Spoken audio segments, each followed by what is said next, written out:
You're listening to the Drinks and a Movie podcast, hosted by Rudy Ruiz. Spoiler alert.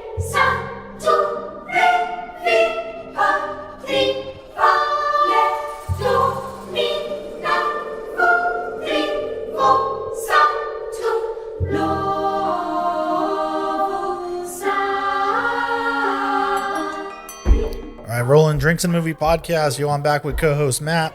We're rolling. We're going to be talking about continuing our journey through Jordan Peele's films. We're going to be talking about 2019's Us. And I will say that this is our second recording back to back, and we're not drunk yet. So Yeah. like this one, Yeah, we've been good. Might need you to would drink a hear little us more. just blabbering through. Since there are a lot of rabbits in this movie, There you we go. are going to be drinking Rabbit Hole Boxergrail Kentucky Straight Rye Whiskey, coming in at 95 proof. Have you had this one before? I have. It's been a while though. I don't remember where I first tried it, but a few years ago for my birthday, Daniel Stokes actually got me this bottle. Oh no way! Yeah, and I don't know. It's one of the ones that just kind of through my moves and all that just kind of ended up in the back. So as you can see, I haven't had this in quite a while. I for And, sure have never yeah. had it before. So Yeah, it's a nice bottle. I've been saving like the this bottle. It's cool. for something too. I'm like I always see it there, and I'm like, I gotta save it for the right movie. And I think we finally found There you it. go. So did they? I mean, do bars normally carry this? Or I've seen it at like $7,000 in places, Okay. but not Yeah, anywhere else really. Gotcha. Well, let's see. So reading off a distiller app, Rabbit Hole Distilling, founded by, I don't know, Kava Zamanian, is located in Some person. in Louisville, Kentucky. Rabbit Hole uses locally sourced grains and flame-charred barrels from Louisville's Kelvin Cooperage. Their Kentucky Straight Rye has a mash bill of 95% rye and 5% malted barley. All right, so that's There we go. Same as yeah, well, same right? as what we said. The rye is distilled and aged for at least 2 years in toasted and charred New American oak. Okay, interesting. Interesting. Yeah. In Kentucky before being bottled at 95 ABV. Note this product was rebranded as of September 2019 with Boxergrail added to its name. The juice remains the same as the Rabbit Hole Kentucky Straight Rye, only the packaging and name Got differ. the same recipe, just different bottle. Dang, at least 2 years old. Okay, this is pretty. Wow. Yeah. I hope like coming after the Bullet 12 though isn't too. Oh well, and funny here it says matured over 3 years on the actual bottle itself. Matured. Does that always imply that how long it's been barreled, or is that a term that? I will. Yeah, I think. Okay, that, gotcha. yeah, I think so. Yeah, we can see that color you can see difference next to the Definitely Bullet different Rye. color. Well, all right, here we go. Well, for me, the nose is I have to get not as strong, but once again, never trust my nose sense. It's very soft compared to It's what we very had in soft, the okay, cool. Bullet. Yeah, I've had messed up sinuses for like ever, so like I can't smell a lot of different things. yeah, it's the same kind of note, like your basic rye, same kind of notes. It Just definitely has a a- softer. Yeah. Well, here we go. Cheers. Okay. Cheers, man. It's spicier than the Bullet for sure. Well, I'm about to say I'm getting flavors up front that I wasn't getting from the from the Bullet. It does have a little more going on. Little vanilla spice. on the back end. That's really nice. Definitely got that vanilla. Was it pepper or was it just the spice up front? I thought I got a little pepper up front, but I might Probably. be mistaken it. Probably. Yeah, it was a little pepper. Getting it definitely more on the second taste. Yeah. Bit of cinnamon. I like the heat on it. That's nice, man. That's Yeah. 95. I'm a little surprised it's only 95 actually. It's delivering a little more with the flavors than than the Bullet did. It But- is. Well, yeah, pretty good here. Rabbit Hole. I would imagine that this well, actually I kind of like it straight, but I could imagine this in an old fashioned. That's a good taste. for sure. Yeah. Yeah, it's good. Doesn't blow me away, but it's a good one. No. What's, if you don't mind me asking, what's the price range on something like this? I want to say this one's around the 50, Okay, 55. so that's not too bad. Yeah. It'd be, I'll have to put this in a blind tasting with some other ones. Yeah, soon. yeah. It'd be Because interesting. it doesn't have like a full. I mean, it's not as complex as some of the other things we've tried and stuff. Is what I'm saying. But I'm liking it. Maybe it's because it's compared to what the Bullet we just had. Unfortunately, I'm definitely getting some more flavor out of this one than I was with the Bullet. Yeah. And now I wonder if we were to go back to this after, if it would be Right, different. be I the guess same. we'll see. But yeah, it'd be fun to put this in a blind. Like if I blinded these two, like Bullet 12 and the Rabbit Hole with Yeah. like Frey Ranch rye. And I'm trying to think what's like another high rye. I got to think about that, but I might have to do that sometime, like a blind tasting, just to see where this would actually yeah, totally. stack up. Never chill. Never, like Filtered not as it chill should be, filter. yeah. Oh, that's what's up. Yeah, it's pretty cool. I always appreciate that. Yeah. So they had temperature controlled wherever the. Just non-chill filtered. So that's where most bourbons and ryes are chill filtered. Where once I think it's right after it's distilled. yes. Yeah, they cool it down so all the like fatty acids. Sagamore and definitely did that. proteins- We saw that in their process. Oh, you actually saw it? Yeah. Yeah. It like hardens up and then they filter it out. And it's purely for cosmetic reasons because then when you add like a little water or ice, it gets cloudy. Oh, interesting. And so people, I guess, automatically think it just doesn't look as appealing when it gets cloudy in a cocktail. Oh, interesting. So, but the trade-off is that when you're removing those fatty acids and protein, whatever the hell it is, Right. congeners, Stuff. I guess, I don't know. You're losing some of the, like you're literally stripping it of flavor. Oh man. Okay. So there's some folks that put a lot of pride in like the non-chill filtering. No, that's cool. I dig it. Yeah. It'd be interesting to try the same whiskey, like a non-chill filtered version and a chill filtered version. I think Wild Turkey Rare Breed, if you get the, what do you call it? Like the ones you can buy at the fucking stores in the airport if you have a passport. Because they have like their 1 liter Duty free stuff. Duty free. Yeah. Duty free, you can actually get Rare Breed like non-chill filtered because the regular one isn't. Oh, interesting. So I wish I could get one because I would love to try them side by side and see like, is it really that different? You know? Trying to remember when I'm going to the airport next. See if I can. Now I want to go over to duty free. It's like go to the international terminal. Yeah, I always walk through it, but I don't have a passport, and they told me that you have to be traveling international to get That's it. one of the things to get over there. So, yeah, but I think there's some people I've heard that there's whiskey hunters that will literally like that live in the Midwest or wherever will literally fly to Canada and back just to like buy shit. oh wow. I guess that's one way to do it. So, Yeah, I mean, if it's not that expensive. or if you just don't care. Yeah, if it's more, the whiskey is more important to you. Right. That's But what yeah, we- man, Us. So this is another movie that you just saw for the first time. We talked about in Get Out where like there was this baggage I brought to the film. I was aware of the cultural impact a lot of it had made. You couldn't ignore it. Made so many people had seen it. And this one I went in completely blind. And I got to be honest, I was wondering what the hell am I doing during when these films came out? Because these are definitely the type of things I'd love to see, So Yeah. I don't have any excuses, folks. Further, I don't know why I don't know anything about this film. Like I don't remember any of the marketing around it. I should have. There were some Academy Award nominations, rightfully so, from this film, and I don't know why none of that. Maybe I was just off planet for 2019, apparently, or 2018, whenever this. When is it? 18, 19? 19. 19. And as a first watch, one of my favorite first watches I've had of a film. Like I freaking loved this film, and I want to watch it immediately again. Because I was just trying to get the experience from it. But there is so much going on that I got to be honest, I might be kind of dumb during this recording because I'll say things as my first experience, but then I have no idea what's behind or what some of the meaning. Right. I feel like so much of this film, there is meaning in everything that's going on. I don't know, to be honest with you. I got to watch it more times to get that thing. But Even to some of the VHS tapes that are next to the TV in that opening shot. oh my God, dude. I mean, I can't even wait to dive into all that kind of stuff. Chud, cannibal humanistic underdweller, underground people. Yep. I don't want to sound like a broken record, but the stuff that we loved about Get Out are all here. The writing is fantastic. The acting is once again on a whole nother level, where these characters the actors have to double dip with multiple characters.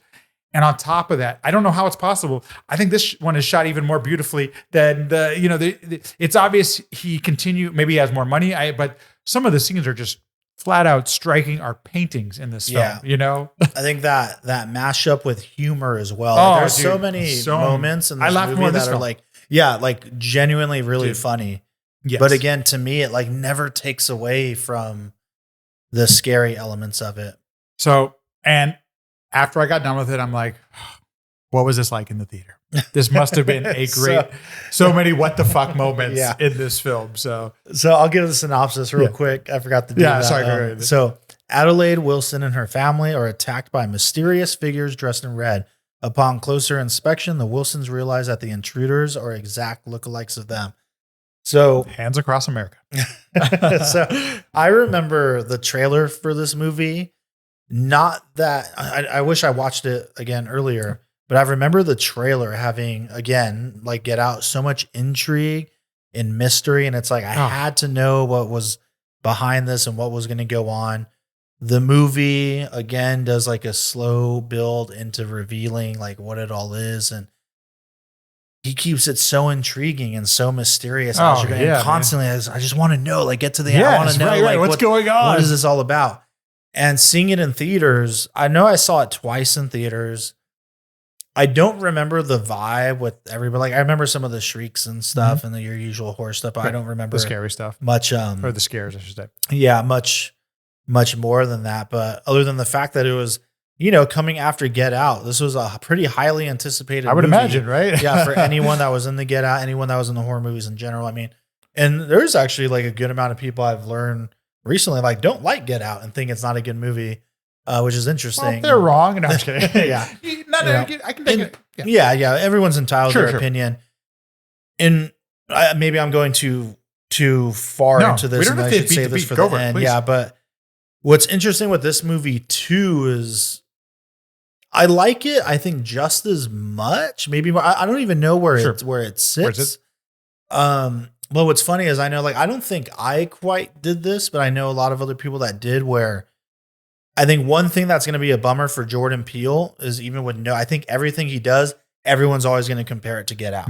It's always going to go back to that, like, oh, was it as good as Get Out though? Is it better? Is it this? Is that? Or then you get the people that are just like, oh, well, what's he saying about race in this one? What's he saying about it? Right. No, and this, and it's like, maybe it isn't all going to be about that. I think that's a really good point, because that is definitely something I took away. Even though I had never seen Get Out, I knew that he had tackled things that were important to him, such as issues of race in a format and a genre that we hadn't seen it done before. And so by definition, that's never going to happen again. Yeah. He literally impacted an entire genre of film and an entire genre of culture and so to do that again is going to be nearly impossible. By definition, it's going to be impossible. Right. And I think maybe that's why I enjoyed this film so much, is because, well, first of all, I really enjoy sci-fi, and I think he's asking some big sci-fi questions in addition to doing the things that he does, which is tackling social issues and doing a family drama that, I love this. I mean, you love The Family. How can you not like this? The dad jokes. Oh my God. I could not stop giggling at the stupid dad jokes. And I know probably I'm not even a dad, but just being a 40-year-old dude, like that kind of shit just makes me giggle. So like doing all those things and then weaving this incredibly, in my opinion, complex story that just begs you to ask more. Like you were saying, you wanted to know. And that lasts throughout the film. I'm not even convinced. I have more questions now that I've watched the film, actually, to be honest with you. Like, what are all these connections? What are some of these things? Why are some of these things happening?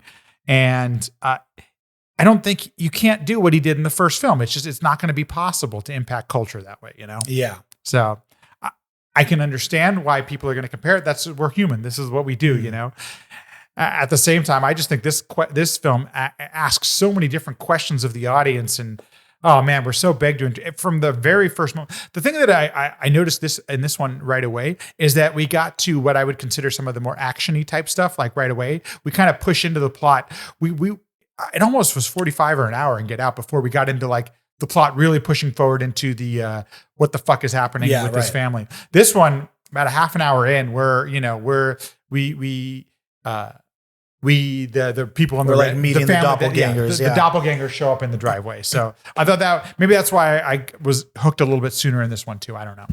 Yeah. Again, I don't know how to completely articulate it, but he displayed this in the first movie, and then he continues to do this in Us, and then we'll do it again in Nope. I'm going to say it again. One word.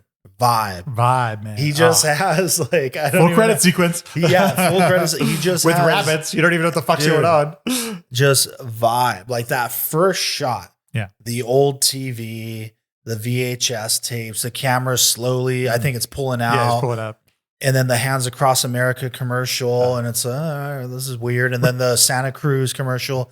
The TV turns off, and then so subtly in a reflection, you see like the little girl. And then even the way he covers and maybe it's because I know I'm going in for a horror movie. Sure. I have the experience of Get Out. So I know there's like a certain, there's a vibe here. There's like a way he's going to go, but the way he even covers just the subtle moving camera shots when she's walking through the boardwalk with her parents, and everything has this weird, and you don't know why. Like, there's nothing scary or weird happening. It's just the way he frames her POV of like just watching people and seeing the roller coaster come down and these people, and the way the father and mother kind of talk to each other. You can sense very quickly that there's a little bit of a rub there, a disconnect. They're not quite locked in. Yeah. I don't know how, I'm not explaining. No.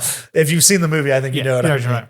Who I just realized that was the actor that was in the remake of Candyman, and he was also young Morpheus in the newest. Oh, no way. Matrix. Yeah. We were just talking about that. But yeah, he just frames it in an interesting way. It reminded me of Shyamalan and like Unbreakable, Sixth Sense, Signs, where the taking your time and letting the characters do their thing, it allows you, it builds that interest and that like it almost has this, like the way that he does it. You're building suspense, even though you're literally just at a carnival, doing a thing. So it's because we know we're going to a movie, like we're asking our questions. Why are they here? What's happening? Why are we seeing it from the perspective of the little kid? Mm-hmm. All these little things that make us immediately ask questions, but it's not flashy. It's just, it's letting it all unfold as you're tracking with the whole thing. It's so simple. And I think it's because I've been working on like some horror short films lately that I just think about these simple, subtle shots and moves. Like even to the point, she sees the guy, the Jeremiah 11:11. She walks down to the beach, and the way the sound of the amusement park starts to fade, and the sound of the waves start to come, gets louder, and then you see the sand and the waves, and then just darkness, the fun house going into the fun house, and eventually running into the other doppelganger. And then now we're in the opening credits. They call them the tethered. That's what they call them. The tethered, and again, intrigue and mystery. This long, like dolly out shot that starts on like the eye of the rabbit, and this creepy music opening credit. You know what I mean? Like these weird vocals as the camera pulls out. And I'm in the opening credit scene, and I'm just like, I remember very clearly in the theater, I'm like, he's doing it again. Like he just has the opening credit scene, and he's got me so like concerned, because I'm like, why is there a close up of a rabbit? Why is there a bunch of cages of rabbits here? There's classroom tables. Where are we? What is this? Right, what's going on? How is this going to fit into the rest of the story? Rabbits are clearly, rabbit hole is important. Like, yes. I just, and how like weird it made me feel. I can only imagine, man. I'm jealous that you got to have that experience in the theater, but I had the exact same theater experience. I had the exact same experience watching it here at home. Yeah. Like it hooks you right away. And then in the way that he does these things so well, he hits you with a family and starts making jokes. Like immediately, I love, there's something about expectations where he like gives you permission to laugh like right away. And I think that's so important to like enjoying the film as well. For whatever reason, there are other films I've watched where it's like, am I supposed to laugh at that? That kind of thing where it's like, I think it's funny, but is it inappropriate to laugh? He flat out, you have permission to laugh because we've got a silly family doing silly family things. So I appreciate that, to say the least, but it's also good filmmaking. Yeah, man. There's so many places to take this one where I'm not sure where you want to. I know we could go beat by beat, but there's so many questions to ask in the film. One of the things that I loved about this film, and this happened in Get Out as well, that the characters, there's no dumb characters in this film. And we learned that right off the bat, that I think we're with a middle class, like educated family. Like he's wearing a college sweater, like we're told some information that like, it almost feels like that anybody could relate to the family right away. And I think that's important for getting into the film. I think and I don't think the character is dumb, but he does make it a point to show that the father is a little bit of like a goofball. Little goof, yeah, totally. Like, yes. The dad jokes. Yeah. And just with him on the boat, and he's just like, it's got cassette player. It's got this. He's like, the lifesaver. He's like, it's got one of these. It's so funny, but he feels like a very real person. And even when he's talking to his daughter about, you should run, you got to train on the sand, and you got to do, because it's harder. Right. I love their whole dynamic. And even I didn't realize this until I watched it this time, because he does this at least twice in the movie, where when he's talking about how he wants to go to the beach, right? And Santa Cruz, not the pond he's got, or the bay that he's got. Santa Cruz, and she's resistant to it. And he's like, all right, well, I mean, grandma died, and I just thought it'd be good for the kids. They need a little something. They want to go. And then I realized on this view, it's like, oh, he's literally talking about himself. Like he's just trying to use that. Oh, it's the way he said, and he does it. I didn't pick up on that. He does it again later when they're at Tim Heidecker's house and Kate Moss, at their house. And when Adelaide says something, and he's like, "You're scaring the kids," but like it's obviously about. He's like, "You're scaring the kids." He's so good, Winston Duke, and I love that they. How good is he? Jordan Peele clearly plays with. I think you kind of set expectations. Right? He's like this big dude. You think he's the warrior of the family. I always forget that he's the M'Baku from Black Panther. Yeah, that's the Black Panther. Yeah. That's immediately what I thought. Like, Black Panther, dude. Yeah.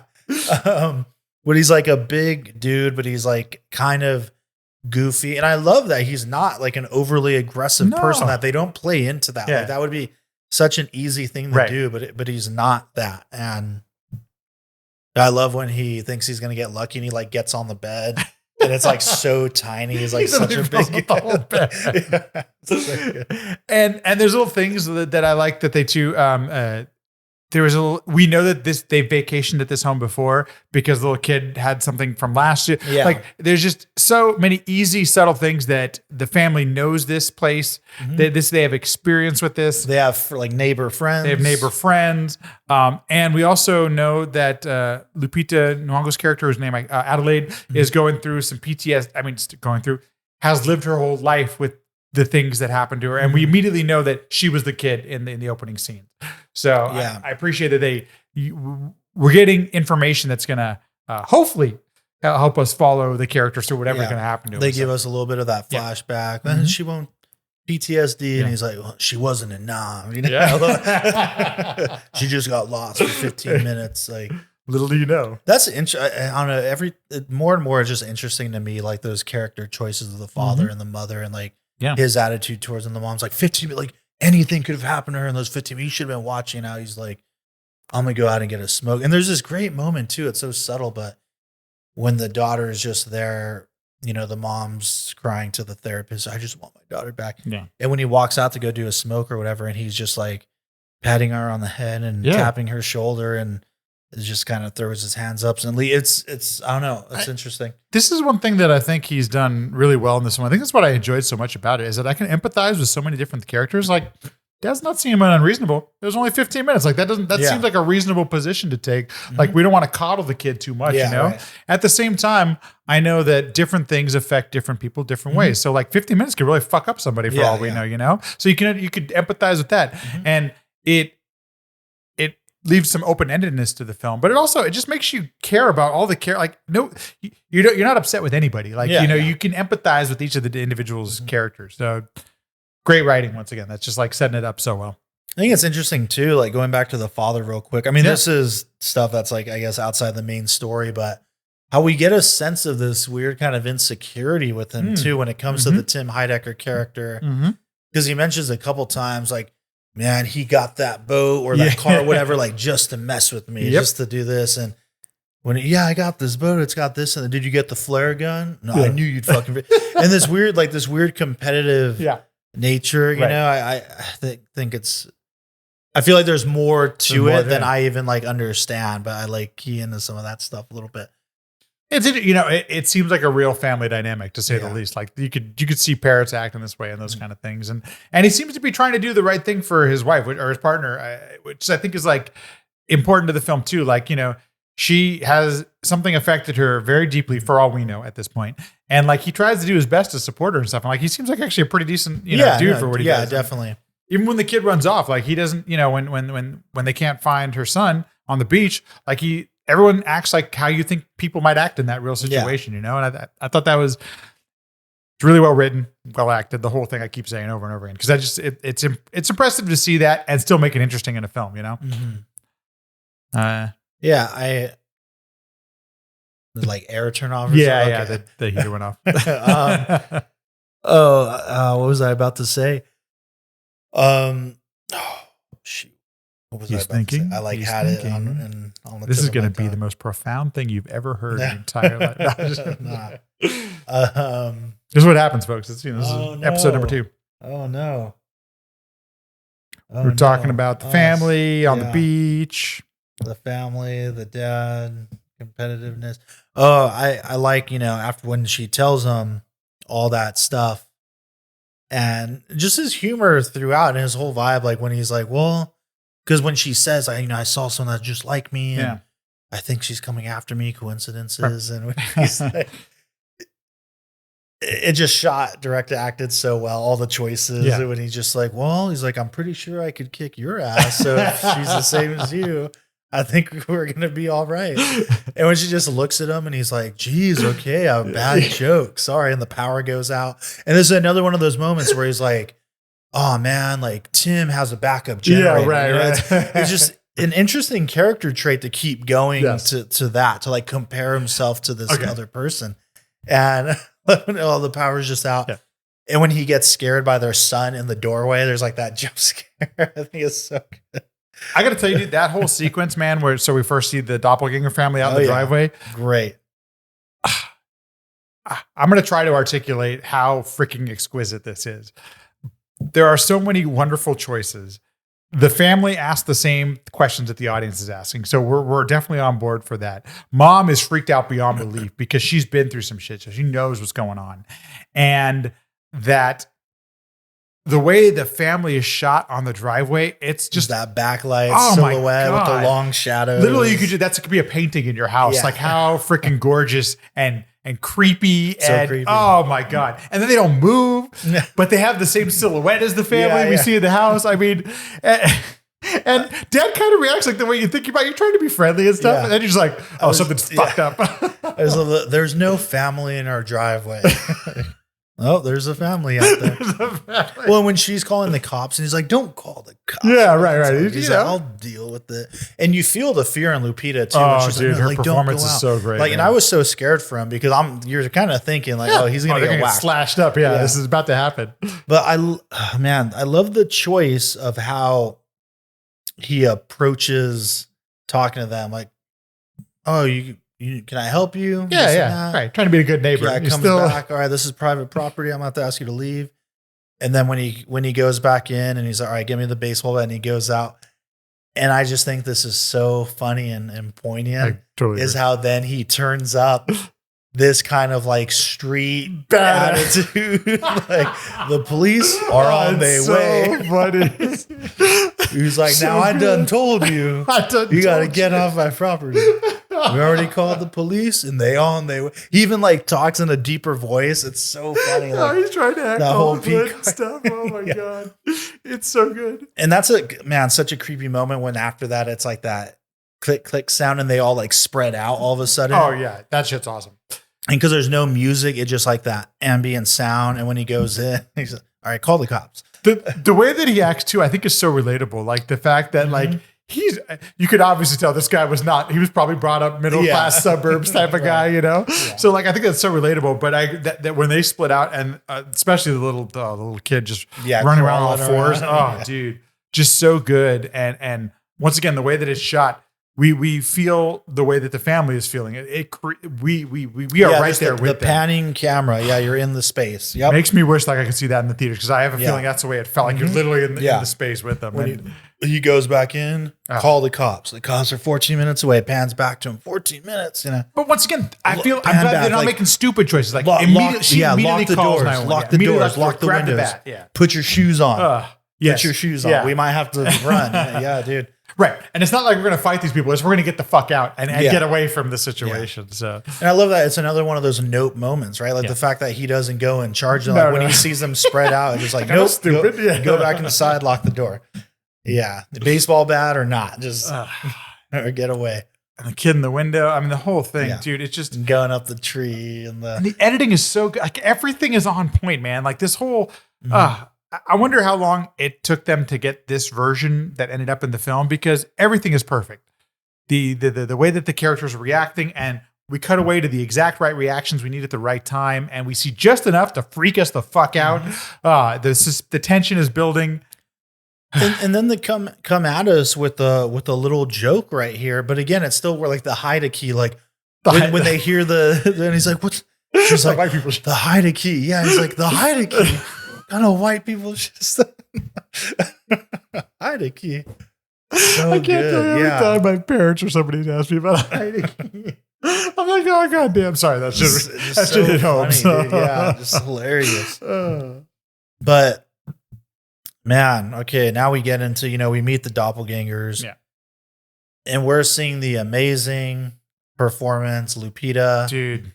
Just on a whole other level in this movie. Her face doesn't even look like it moves when she's talking to the family. Like the fact that it's like laser focused on what dude, I want to watch it 5 more times just to see that scene, her talking during that scene. Oh my God. Her voice, the way she speaks, like just the weird shit she's saying. You don't really know what's up, and how it'll cut from like her close up to Adelaide's close up, and you get that juxtaposition. And I love like the father just like, we don't have any cash. Yeah. Right.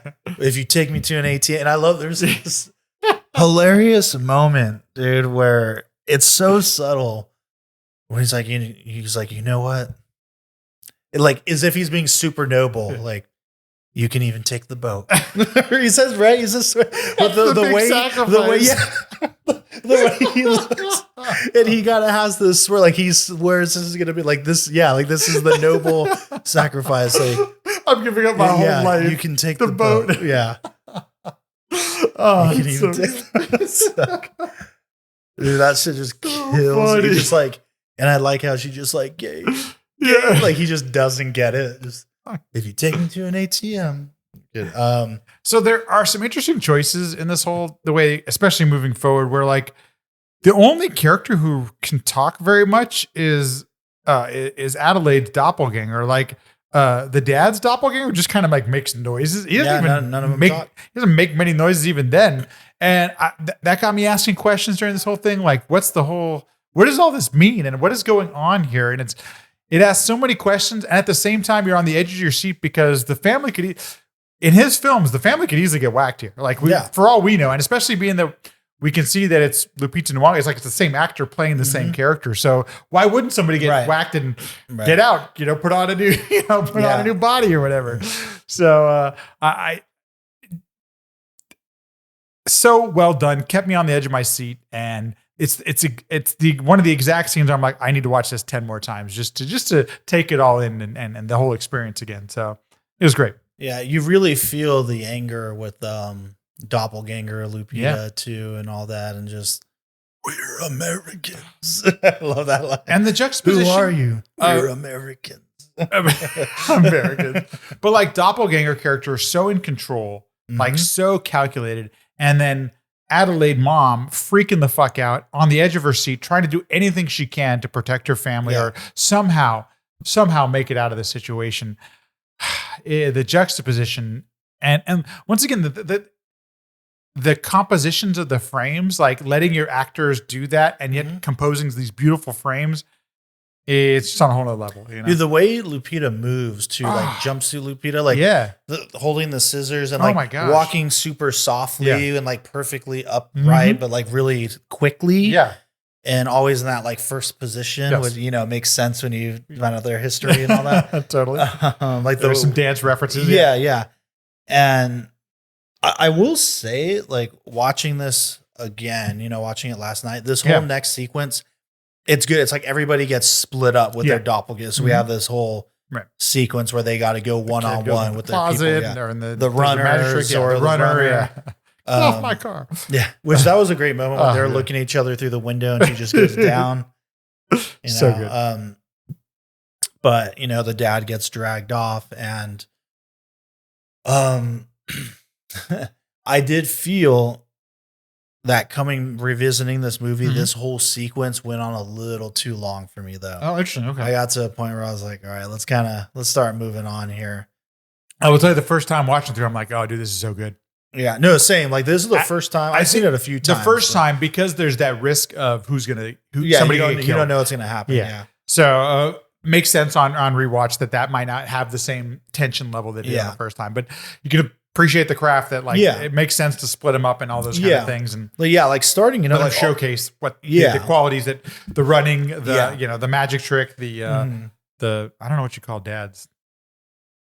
Just the dad. And the dad doppelganger, I guess he's just like simpleton. I don't know what would be. They're dumb or something. They just one track mind about, doing what he's going to do. I don't know. Yeah. Well, it's all of them are like that. I guess that's a good point. So. Yeah. The only one who is different is Adelaide's doppelganger. Who has some agency.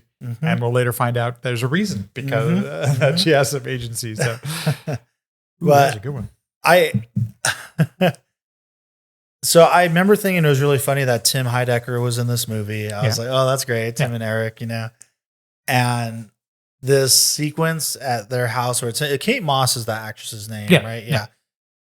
Of them together. It's like, he's just so funny. And when he's sitting there and she's like, I heard it rustling outside. He's like, oh, I'm comfortable here. Dude, I'm not that's such a real moment, man. Like, if anybody's ever been in a relationship, you can totally relate to that situation. And we get a taste of the chair. Yeah, we get a taste of it when they're at the beach too. Vodka clock. Yeah. he's like, thirds for my wife or whatever. Thirds for my wife. And that the kids are a little bratty. The twins are a little bratty and stuff like that. Twins are shitty. Yeah. But when he's like, wait, I did see something. No, I'm serious. Like over there by the car. Oh, it's OJ Simpson. like what the fuck, dude? Of all things, man. OJ Simpson. How do you pick that one? It's like, because by now, just that reference is, funny. Yes. I don't know. And then it is. To think that there's a whole generation of people that have no idea of that whole ordeal. But when they get waxed, and I love how there's that similar to when we're in the summer home with Adelaide's family, the similar shots where it's like down with Kate and Tim, and then the camera just pans up to the twins and then back down, and then it pans up again. Oh, and dude, then they get killed. When the first twin gets knocked off, I'm like, oh, dude, okay. It got real fast. It got real. That's exactly because they're just being toyed with. Like in Adelaide's family, it's like they're just getting toyed with. Right. There's like dialogue happening, but here it just they're being assassinated. Literally, just immediately. Very, very little hesitation to knock off all four of them. So, well, and to have the Beach Boys song while that's happening just adds a layer. Good vibration. Yeah. And just dude, I loved the Ophelia Call the Police. Playing Fuck the Police by NWA is so good. That's so good. Oh, God. By the way, I grew up on NWA. So the fact that I was like, oh, yes, I'm so excited. So you saw it in theaters, but I'm watching this right now and I've seen Mad Men. I haven't seen Handmaid's Tale, but like Kate Moss was she nominated for Emmys? Like she's an award-winning actress at this point. So the fact that you kill her off, watching it in 2024 raises the stakes. It's like, oh, you're bumping off a main, person. So that part struck me as a little bit like, oh, well, once again, anything could happen. And even in her little bit of screen time, she shows a lot of chops. You can tell, she can tell she's got some game. That whole thing with her looking at her reflect, like the top and cutting her face. Oh, it's so good. When she sees that he's getting killed and looking through the window and goes from like the crying into the laughing but with no sound. When she's crawling too and she looks at the camera, I was like, oh, dude. Oh, man, it was painful. Yeah. So good. Yeah. She trained Stella Adler, she said. The dance. If only the kids weren't born, I would have. Well, because once again, that pays off. That dialogue isn't just for useless. That was talking about getting the little surgeries, and that leads into the cutting of the face. It makes sense why the putting on the makeup. Yeah, all that stuff. Everything there is for a reason. And that's why I can't wait to dive into it again to notice that literally all these details. Almost everything in this film, and probably everything, is there for a reason. Yeah. Even to when Doppelganger Tim reaches down to her, then does the whole joke. Dude, right? It's like, oh, that's clearly on brand of the kind of person he was. I'm like, what the? Oh, okay, that makes sense. I love when, this movie has so much comedy in it. Even when Gabe is in the boat and the flare gun, you think it's going to be a heroic moment. And like, oh, we brought the flare. He's going to kill him with the flare gun. And it just hits the wall. Dies right in front of it. Oh my God. So much. I did find myself, I was probably laughing more through this film than I was through Get Out. And I don't quite know if that's intentional. I think it is, but I think it is. Yeah. It makes the film just fly by. I mean, that's one of the things. You're laughing so often. And because he gave us permission to laugh so early in the film, you don't feel bad laughing after like people have been brutally murdered and stuff in the film. So, that's one of those things. Yeah. Yeah. Again, like he's just amazing at blending in the creep factor and the scares, but with a lot of laughter. And it makes it just such a fun movie all around. Even this whole next sequence of them, there's this kind of Night of the Living Dead vibe where they're sitting there and now they're watching the news because they're in the house and watching and figuring out what they're gonna do next. And I just love because there's the panning shot of all their faces. Yes. Oh, they don't even know it's doppelgangers yet, whatever. And then when it cuts to the wide of them figuring out what they're gonna do, and you see the dead body of the like in the table. Yeah, like just simple, laugh at that. Like simple things like that. But that's one thing by the way, I thought was super cool in the film is that there's this triumph of defeating all the doppelgangers in their friend's house. Mm-hmm. And like that's kind of like the halfway point, or we're about setting up the next part of the film, which I thought, oh shit, this is gonna be this. I think we're gonna go into Zombieland. We're gonna go into like because I wasn't expecting that, especially having come from Get Out, like where our heroes have kind of like triumphed. Like, well, where are we going to go next? Now, literally anything could happen. And you love to see again, like mostly smart character decisions, like grabbing weapons and like this, knowing that they got to get the hell out, knowing that they can't trust anybody. Well, and they have to save mom, right? Yeah. Like, okay, dad is taking care of the father, so now. Well, shit, the kids have to get mom. Like, we got to go in, like, grab a weapon. Mm-hmm. Here we go. And that they, like, triumph is a good way to put it, that they defeat. They beat them all. The enemy. Yeah. They defeat them and they work together. As a family, yeah. Like, there's the great, because, the sister's kind of bickering with the brother, but I love when she looks at him and he, like, puts the mask on and they're like, all right, let's go for it. We're doing it. And later on, even in the car, when this little moment when they're in the car and she just looks at him and like they fist bump. Yeah. She cares. Oh, dude, it makes us the audience like we're totally like, oh man, we want this family to make we're it. We're gonna make it together. We're gonna root for them. But when they're talking about trying to make these decisions, right? Like, okay, well, we can stay here. We've got everything we need. This, that backup generator. Just fucking backup generator. I mean, as funny as it is, it makes a little bit of sense, but at the same time, you're like, wait, this isn't probably a good idea because their doppelgangers are still out there. We know that they survived. So yeah. But she does have the edge of like, none of them are really thinking as far along as her, where she's like, no, they're us. Like they're going to think the same way. Totally. They're going to know where we're at. Mm-hmm. We got to move. Also, say that to them. Like they probably thought they were safe here, but they got killed anyway. And, when she really takes control of like, no, you're not making decisions. Like we're going to do what I'm going to do. Thank God. Period. And I just, again, another great joke, like the Home Alone, like, why don't we just stay here with sets of traps? Like Home Alone. Micro machines. And then even when they go to this might be the funniest joke in all of it. When they go to the car and she's like, I'm going to drive. No, you're not. She's like, I got the highest kill count in the family. And they like stop. I was watching my parents yesterday and my mom got bothered by this. She's like, why don't they just drive? Like, and I guess this is one of the moments where like they're not being the smart. Right, just go. You're outside. You're vulnerable. But I think the joke is worth it. So funny. And again, just like the panning shot of like, well, I got 2 kills. Actually, you only got 1, so I got killed because I just had to go in and she wasn't dead and I had to finish her off. So I got 2. And how the dad's like, all right, 2, I killed myself and Josh. And he's got that dialogue is so brilliant. Have you seen the movie Zombieland? Yeah, I literally thought about it because at Zombieland, they double tap people and you get the kill counts and everything. I thought about that for a moment. I'm like, that's pretty freaking funny. Yeah. So good. She made a good point. I mean, she's not necessarily because everyone's pretty beat up at this point. So yeah. But and you get. I mean, they immediately bump into one of the doppelgangers on the way out. So they got to escape. Then another great scene where people are jumping on top of cars and where are they and. Just so many really great choices like that.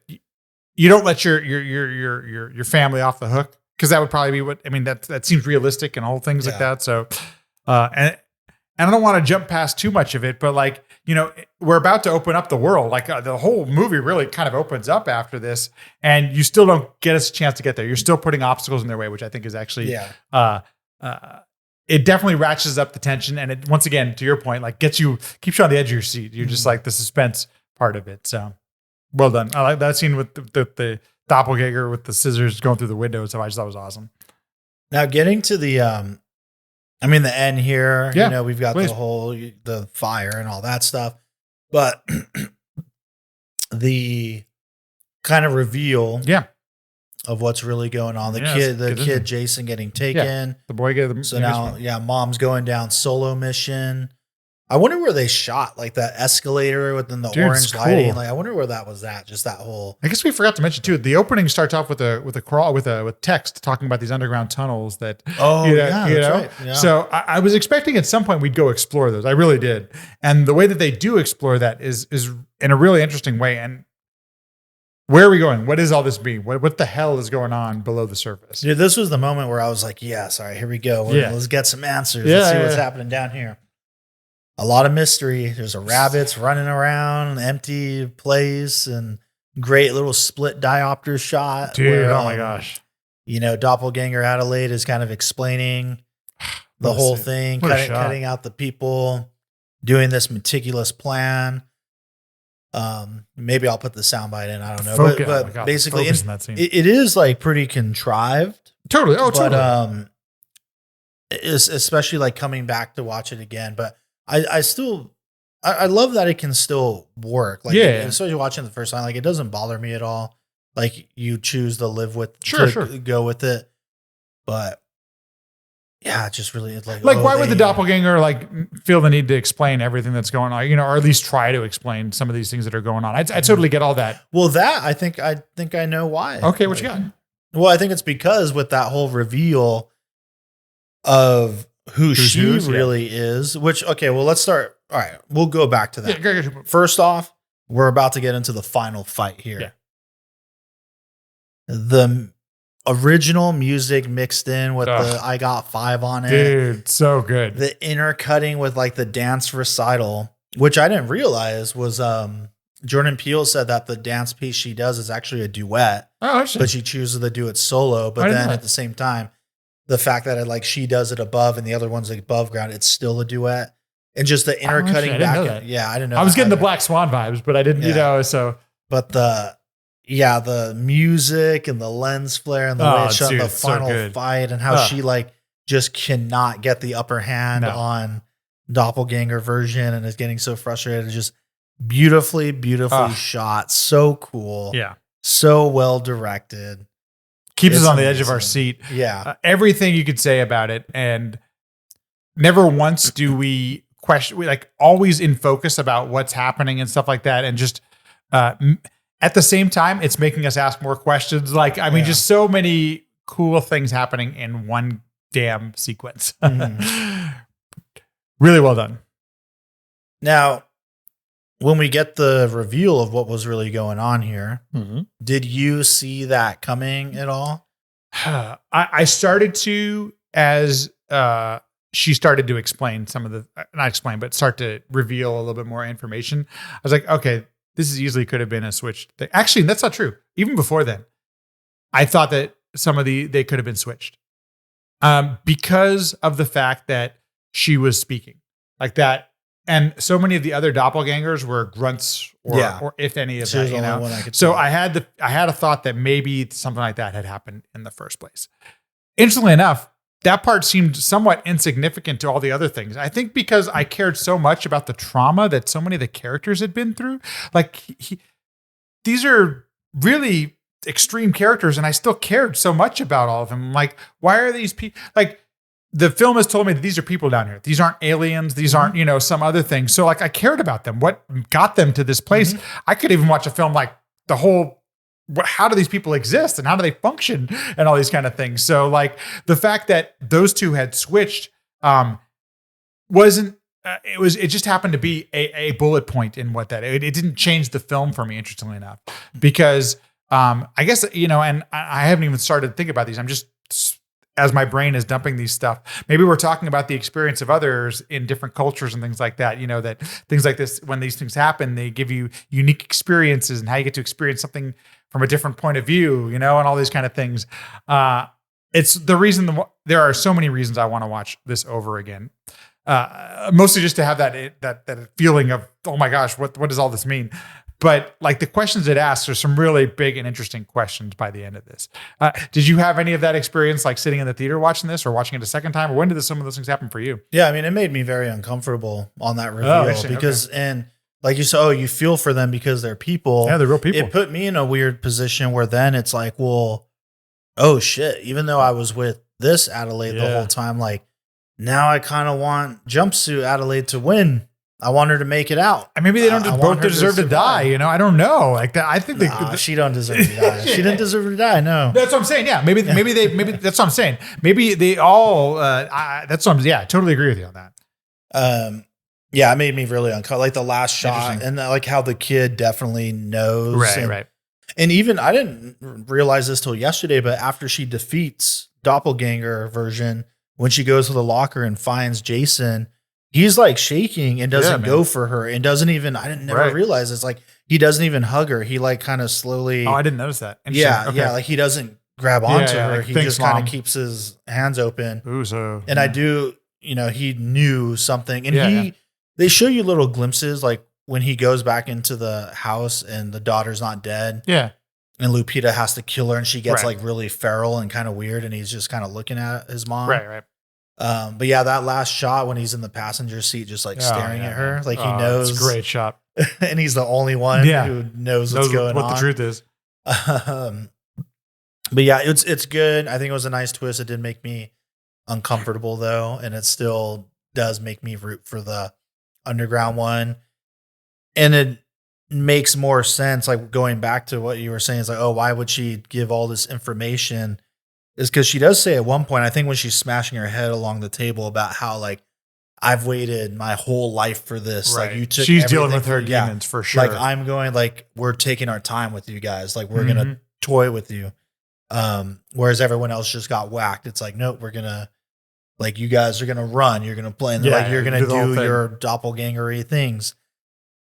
I so sorry. I think because of that, all that. And you really feel that right when she's talking about like you got to eat food and we eat rabbit raw, like blood. You got toys. I got this. When you had your child and they had to cut you open, like I had to do it myself. Like you fell in love with the prince and it didn't matter if I knew or liked this person, but now we're stuck together. And you really feel all of that. And it's funny how, because you think about when she was abducted, I'll say, or switched. Yeah. Like she was just a little kid. She didn't, in the like what she saw on TV, the Hands Across America thing, that was the shirt that she had. Right. So then you realize like, oh, that's why it's the red jumpsuits and they're tethered. We're untethered. That's all you know. Like the symbolism of the scissors. And that's the statement we're going to make is the Hands Across America. I just love that. Like we knew we had to do something big. And because she can talk and do all these things, like everybody followed her and she became the leader and just led this whole revolt that took years of I love all that. And I want to see her win. So to me, because all of that pent up rage, to me, it made sense that she's going to tell her every bit of it because she wants her to know what her experience was and how her life was taken. It's so interesting. And as you're saying that, I'm like, so it's bigger. What's happening is bigger than just her. So her death isn't going to be the end result of whatever big plan was in place. I was struggling to quite understand the very last scene where we, where David, the big drone shots or whatever, where you literally see the Hands Across America. And I was curious if they actually were those extras or was that digitally done? I'm not sure. Oh, I'm pretty sure that was all CG. That had to be right. Okay, that's like just too much, right? Okay. Yeah, definitely CG. You never know. I don't know. Okay. I'm never aware of any of the CG in his film so far, which I think is great. Well done to the artists who have created the stuff for it. And at the same time, the way that you're saying it now articulates, okay, so there is something bigger at play than is just about these two coming to terms with what's happening. And I think that's super interesting that there's there's bigger things at play. That it's freeing everybody because they deserve a chance. And she says at one point, so like, we're human.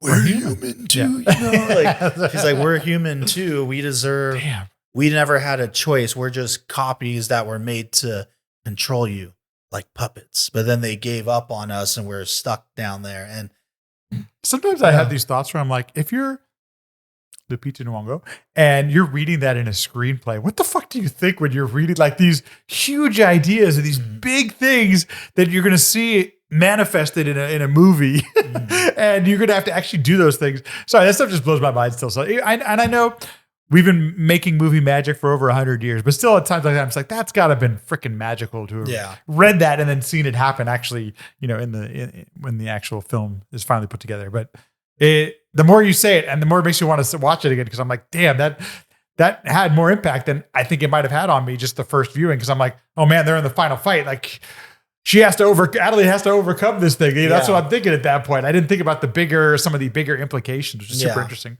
And even to the like, oh, that's why she had her handcuff her to the table earlier because that's what she did. And she talks that way because she got choked out and she never recovered. That part I did. That's why her voice is fucked up. Yeah, just all those little important details that are all there in the film. Wow, it's amazing.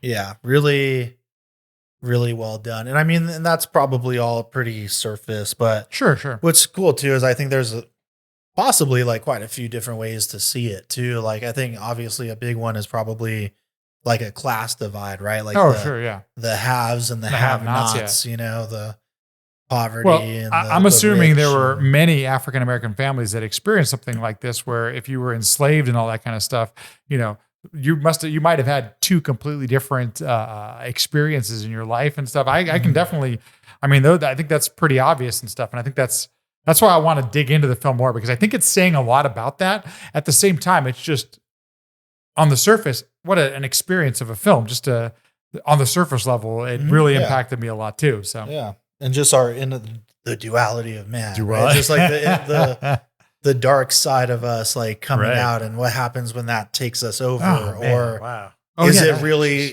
Could it even be the good in us that's trying to escape? You know, exactly right. The good in us that's trying to get out.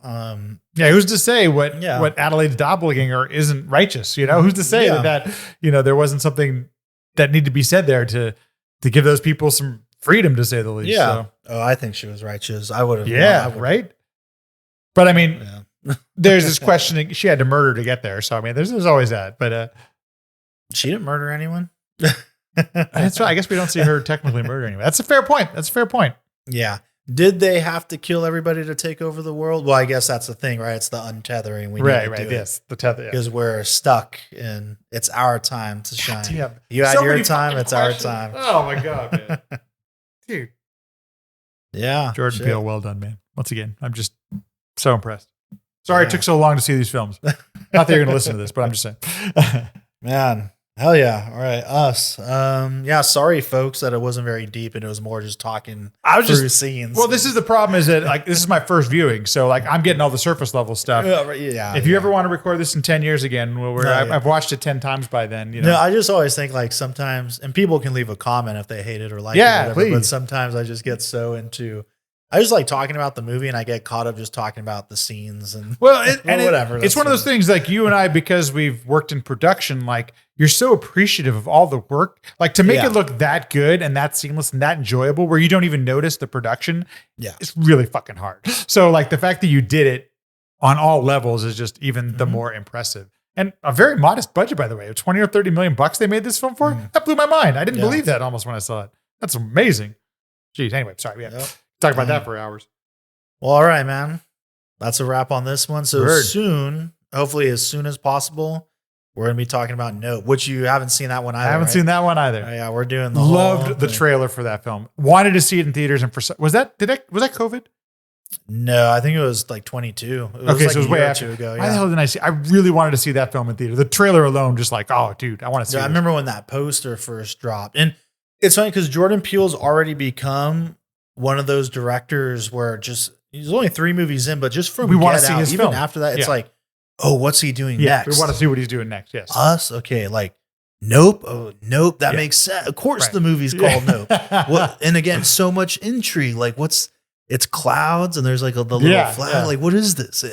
What's gonna happen? It's in the sky. What's happening here? Nope. But yes, we will talk about that. Can't soon. wait. That It's one, gonna be good. Yeah, I'll save it. Yeah, For we'll the save it. episode.